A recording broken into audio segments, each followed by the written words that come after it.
Eta zuek behar non indozue? Molla ganean, portuen, edo lokalak aukidozuez, barku ganean? Bueno, beti hau lan hau izan da kanpunetxeko. Kanpunetxeko lana izan da. Eta orduan, txalopa askoneran, askotan eotezin, trenak, igual, arrain boltzan zati bat eukana preminietxeko.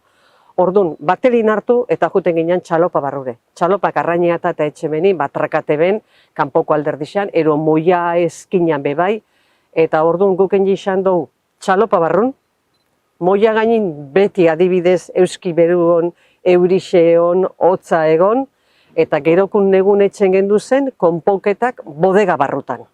Etxen gendun, baina general, beti kanpun, moia gainin. Amintxe ontxega zemorun, moia gainin, 5 zentimetroko alukitxikixan gainin, zea txikorrek alukitxikixok, zelanik ainkako lanik lotute hon berdizen da, treni horreuki birdozun, komeni izaten da, belaune aldanik eta behan gainin eoti, ze bestelanik hor, dakazu termino bat x zentimetroku haidin eukibizune. Zemat eta alukixek txikixaua eta behan gainin razin jarte maza, hainki luzatu eran eukitxeko amen ez zuloik, hobeto, baina beti alukitxikixin. Oso biharre politxe, baina gogorra. Ze adibidez, trene bustixe bara, tren bustixe garribizu altzure. Tren bustixe garribizu, han ez dau balixo, arrainera, amen da, ez du nahi eta bustixera eta ez, datorre morun hartu bizu. Eta orduan, behan gainin, beti dakazu medadi. 5 zentimetroko alukixaz beti dakazu medadi.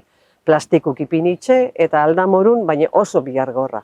Eta gerokun eta bizu kontu, hemen lana etxi, zezu potosaten da ben.